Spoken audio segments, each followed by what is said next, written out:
Okay, so today we are going to continue the discussion with the test generation methods we started in the last class. Let me redefine. So what now today we are going to do is, given a fault, we would like to find the test vectors which covers the fault. In the last class we considered methods where given a test vector we tried to find out the faults that are covered by the test vector. So let me define what's called a Boolean difference. Okay. So the Boolean difference of a function is defined over a variable, and just like you have derivatives, so it's df by dx. But let me consider a function. Let's say is a function f of say 4 variables. It can be any number, of course. Boolean difference of f with respect to some variable xi is defined as follows: df by dxi is function f evaluated with xi set to 0, exclusive or with function f evaluated with xi set to 1. So let's understand what is the meaning of this Boolean difference. Okay, of course this is just a notation to call it df by dxi, but primarily, so when you have this function f with xi set to 0, exclusive or with function f with xi set to 1, first of all, when you set that particular variable to 0 or 1, you are eliminating that variable. You are replacing that variable by a constant value.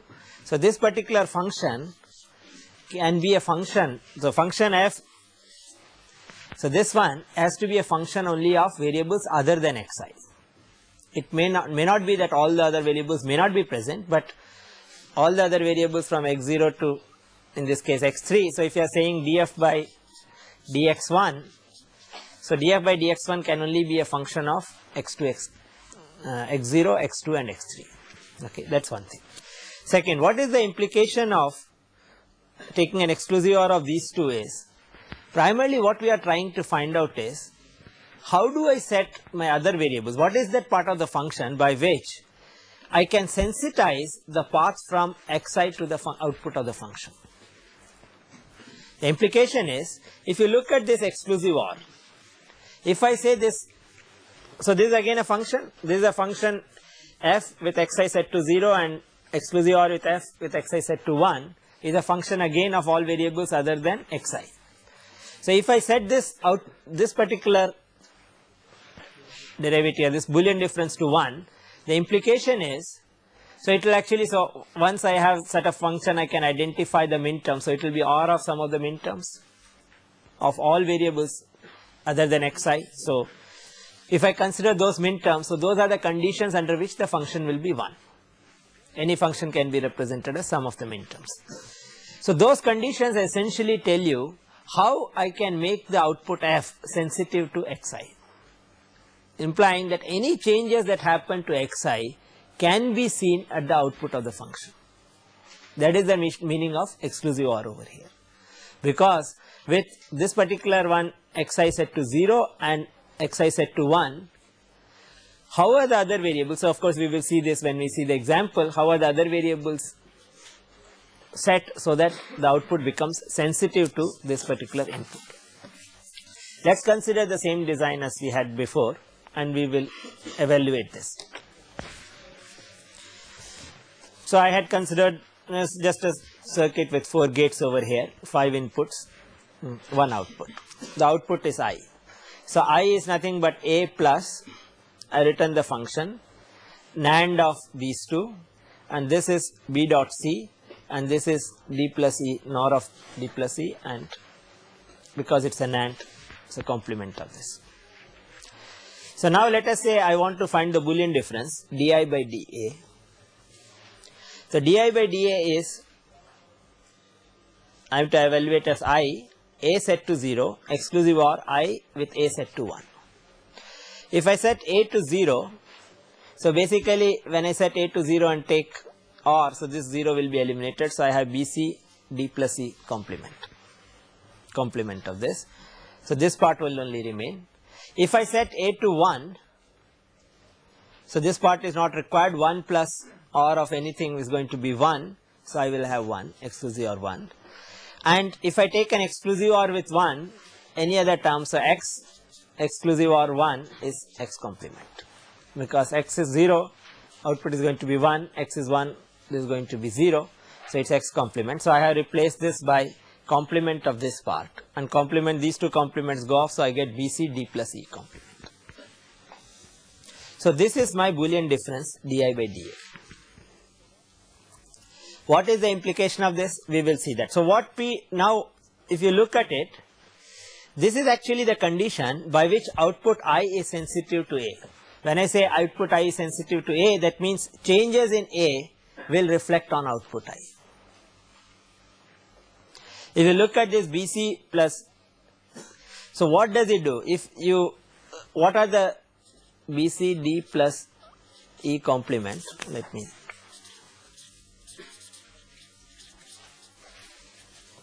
is nothing but BC D complement E complement. So, in terms of, so there is only actually only one midterm, so the value is 1100.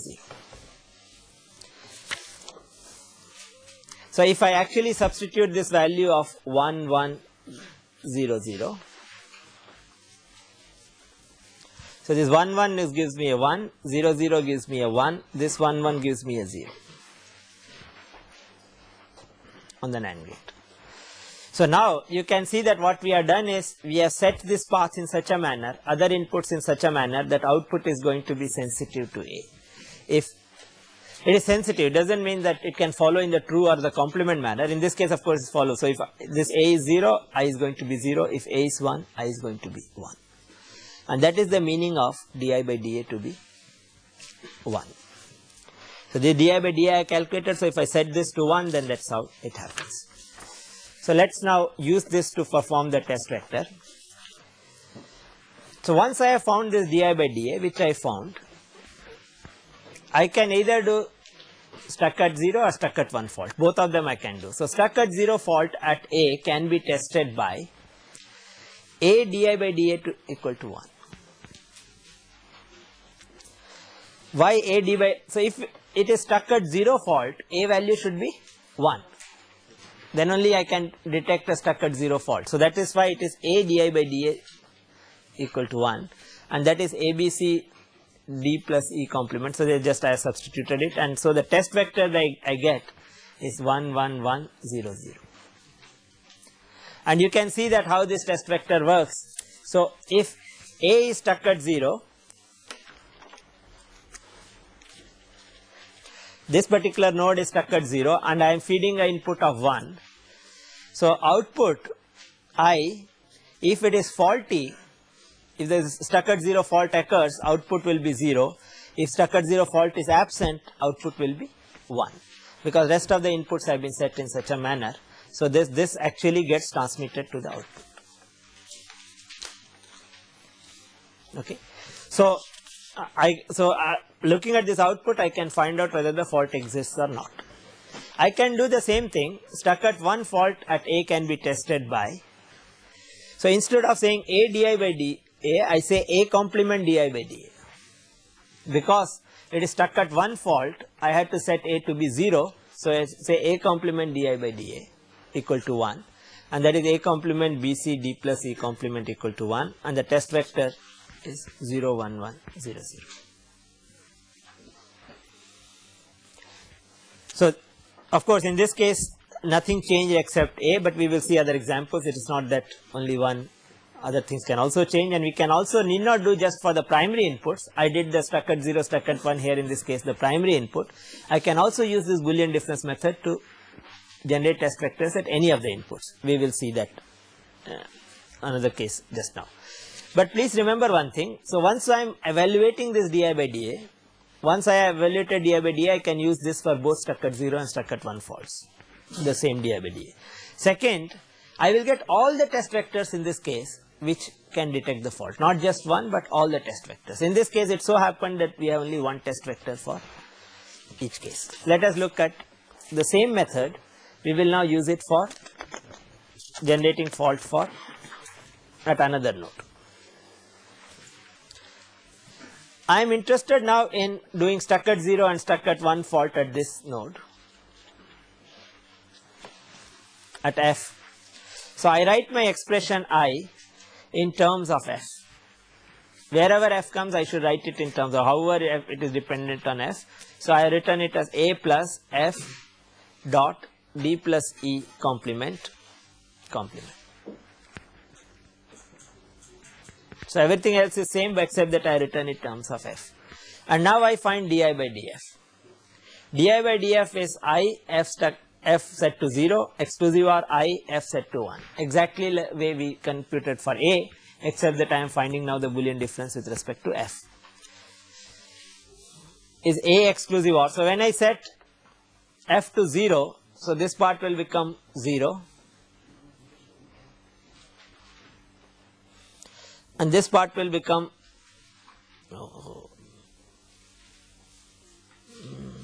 what did I do?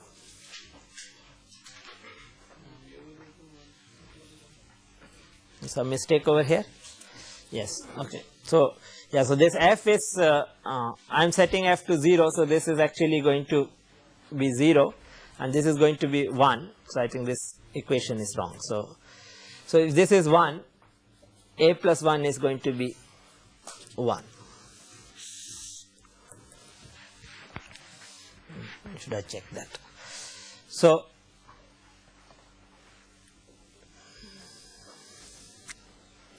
and with f,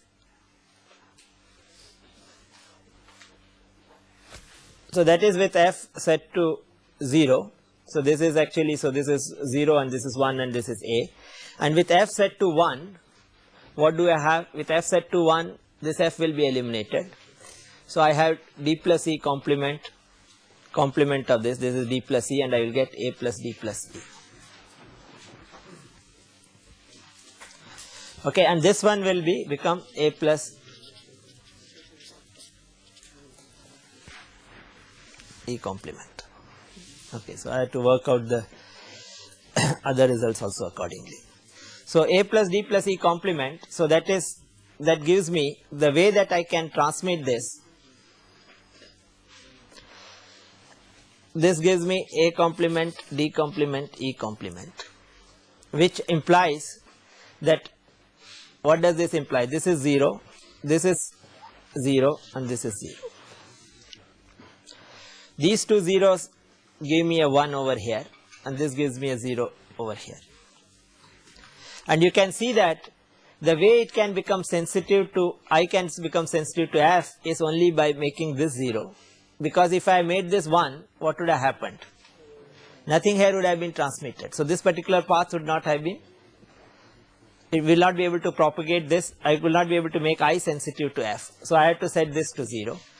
And this has to be set to 1, because if I don't have this d and d to be zeros, if any one of them have been 1, this would have been 0 and it would have become insensitive to, this NAND gate would have become insensitive to f. So to be output to be sensitive to this, I need, this has to be 1 and this has to be 0. So these inputs, we will later on use this for the D algorithm also. These inputs are called the non-dominating inputs for a gate. For an OR gate, a 0 is a non-dominating input. For an AND gate, OR or NOR, both of them 0 is the non-dominating input. For AND as well as NAND, 1 is the non-dominating input.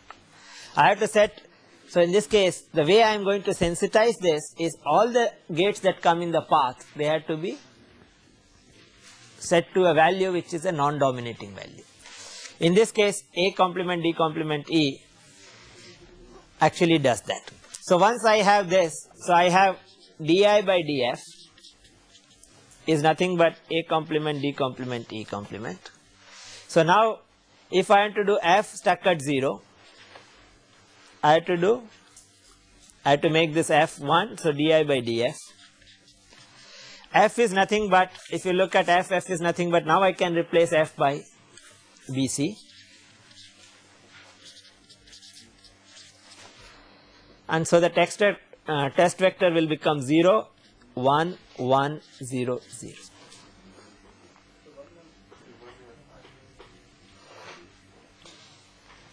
Which one?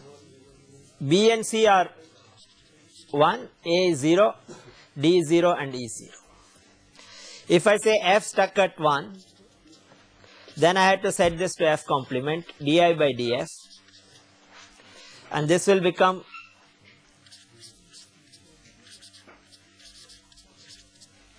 and this is B complement plus C complement.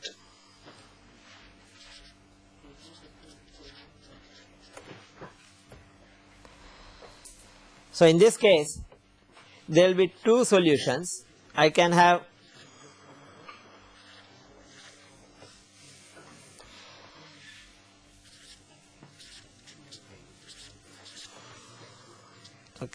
put a comma here. So I have two solutions over here. For f stuck at 1, I can need to have, because please remember, if f is stuck at 1, I have to make this AND gate to be, this AND gate has to have an output of 0.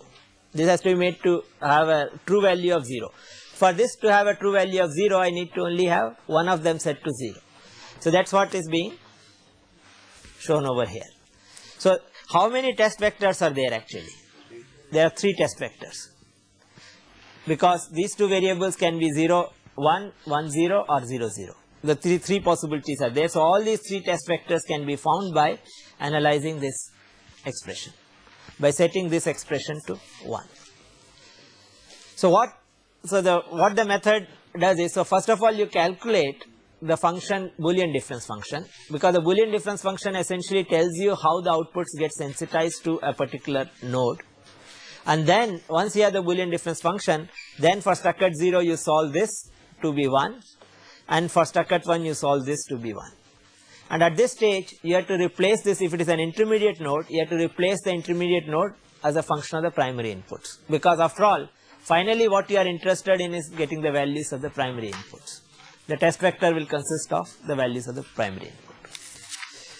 So this is the method which is called the Boolean difference method, but it is an expensive method to follow, though it is good in the sense that it generates all the test vectors.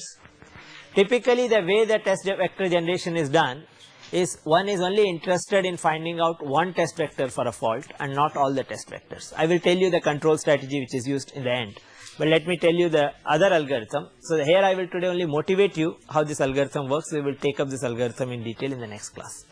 It's a very important algorithm because typically most of the commercial fault test pattern generators actually use this as part of their testing strategy. The term D is just coincidental. D comes from the fact that the node which is where we generate the fault and propagate the fault, that is supposed to have value D. We will consider this. So there are 3 main steps in the D algorithm. The first step is to generate the fault. Second step is to propagate the fault to one of the outputs. You can choose any one output where you want to see the fault, and that is called the forward or D drive. Driving the fault to the output. The faulty node is supposed to have an output of D. So you have a possibility of 0, 1 or D, and so you can drive the output to the fault to the output. We will see the example for this. And finally the last stage is back propagate to get consistent assignment for inputs, and that is called the backward drive or back propagation. So there are 3 steps. So first you have to generate the fault, then you have to propagate the fault to one of the outputs, and then you have to do the back propagate to get consistent assignment for inputs. And we will see on the same example, we will step by step see that how this works. So let's first consider step 1. So we have to again choose a node, and here we have to choose not only a node, we also have to choose the fault. Which fault that I am trying to test for. That I have to generate my test pattern input for a test input for one of the some fault. So let us say we choose the fault G at node G node, and the fault that we choose is stuck at 0. So what I am interested in is to actually get a test input for this particular fault. Assign inputs to gate 2. So now this particular node, it is not a primary input. If it happens to be a primary input, the way I can get a fault over there is just assign the input to be the complementary of what fault I am testing for. For example, if I am testing for a stuck at 1 at B, I just have to assign the input to be 0. Then the fault is actually getting generated at that place. Because if it is 0, then is one value, one if it is fault is stuck at one fault, it's the other value. So, but in this case it happens to be an output of a gate. So, I have to choose the inputs to this gate in such a manner so that it actually generates an output which is complementary of the fault itself, and this is called the generation of the fault. This is the first step. So, I am saying that G is stuck at 0. So, because G is stuck at 0, but I want this output to be 1 in the true condition, then I will get the fault over here. And in a NOR gate, when the input conditions for which I get my output to be 1, I can just see from the truth table. If I have the truth table for the NOR gate, I will know that how should I assign my input so that I get a 1. In this case, the NOR gate has an output of 1 under only one condition, when both the inputs are 0. So, I actually have to say, I can say 0 0, and this gets a output of 1, and this one I call it D. The reason I call it D is because I am trying to do the fault testing over here, and the fault that I am doing is stuck at 0, and my output 1, if the fault is present, then it will be of course be 0. If the fault is not present, it will be 1, and such a node I assign a value of D, which is the faulty node. So, assign inputs to gate 2. So, in this case this gate 2 to generate the fault D is equal to 0 and equal to 0. So, that is my first step, and I have got my, so once I do this, now I go to the second step.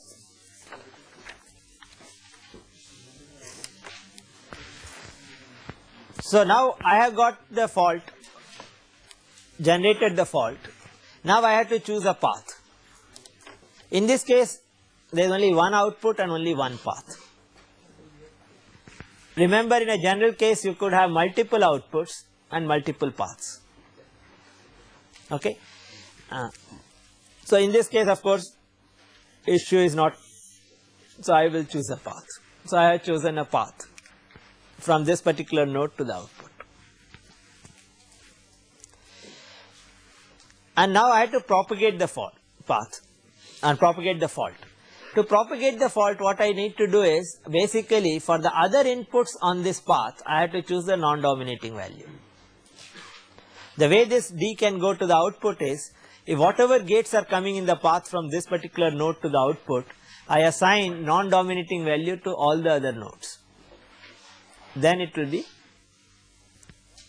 So, in this case, what is the value I should assign to the NAND gate is, input is 1, the value that I assign to the OR gate is 0.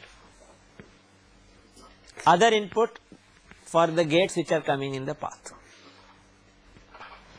Because then only, so if I assign this to 1, then D will go here as D complement, and D complement will go here as D complement.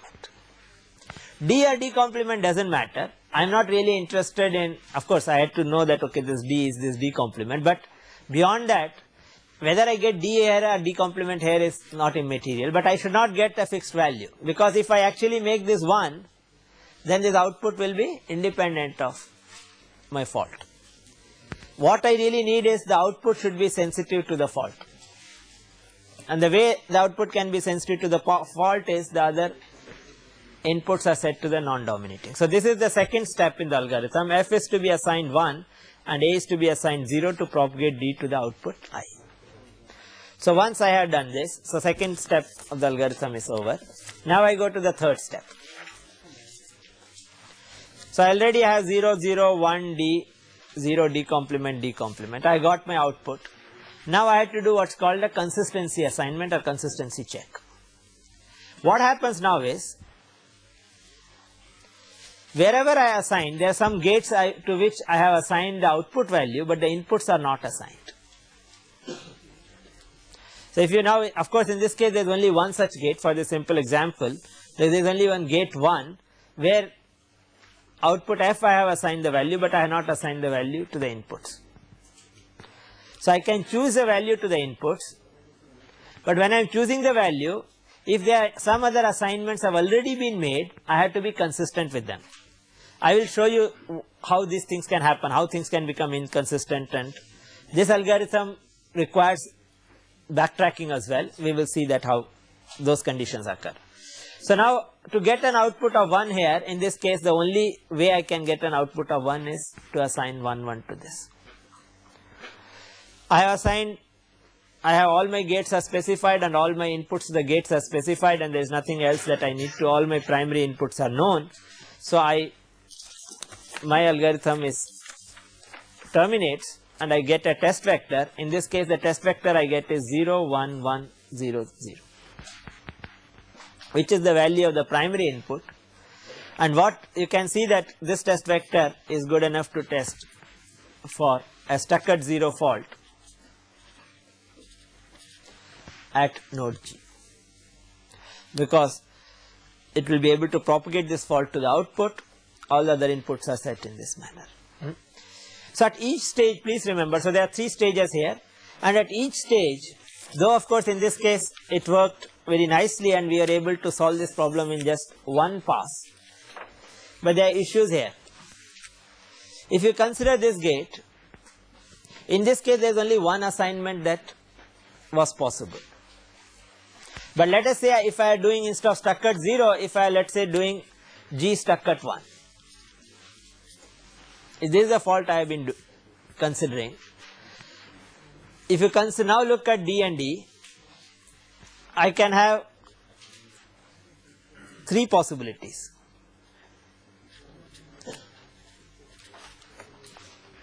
One 1 1 0 0 1. There are 3 such possibilities that are possible. Which one I will choose? Of course, I can choose any one. Of course, a better method to choose is as 1x. Okay, 1x is a better way to choose than to choose 1 0 or 1 1, because it covers both of them, and it leaves you more flexibility when you are doing consistency. I will tell you what that means, but still this also does not cover all of them, because there is also the 0 1 which is not covered by this. So anyway, you have to choose, when you are doing generating the fault, you have to choose one option. Similarly, when you are propagating the fault, you may also be choosing one of the multiple options. So that is all fine when you get to the output, but when you are doing the third step, so first step you are choosing one option from maybe many options. In the second step again you may be choosing one option from many of the options if there are other ways of, but when you go to the third step, when you are doing the consistency check, we are doing the back propagation, and many times you may not be able to get a consistent assignment to the inputs. For example, if particular node you have what is called reconvergent circuit, and particular output of the node actually has a path through this, there are gates here, there are gates over here, and then finally it meets again. So you started this and make an assignment to this to be a 0, but when I want to started solving this, it wants this node to be 1. So the same node from different paths needs different assignment in the consistency stage, because in the consistency stage you are going back. You already have outputs assigned and you are trying to assign the inputs. So when you do that, so basically at this time you might have to do some backtracking, because what could have happened is the options that you chose were inconsistent. You have to choose some other options by which you can assign a consistent value to this. Of course, there are mechanisms like look ahead and so on and so forth that's possible, so which can reduce this, but there is this issue of and once you go through this, you may actually sometimes get more than one test vector, but definitely you will not get all the test vectors, because you are making choices at different stages, and which means it is ruling out some of the test vectors that can actually potentially that could generate a test vector. But if the test vector exists, if you are able to backtrack, you will definitely find the test vector. The algorithm ensures that by choosing a certain path. So once you get a test vector, then you know that okay, for getting this fault. So given a fault, I can make a pass over this with some of course backtracking, and then finally I will essentially get a set of inputs assignment to the primary inputs, which will be able to get my fault to the output. The other option is you have chosen the path also for forward.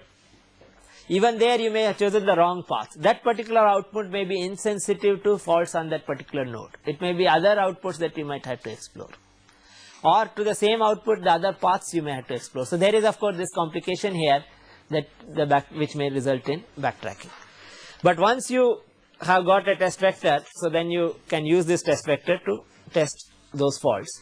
And typically the way the typical testing algorithms work is this D algorithm or a variation of that. The D algorithm is used along with fault simulation.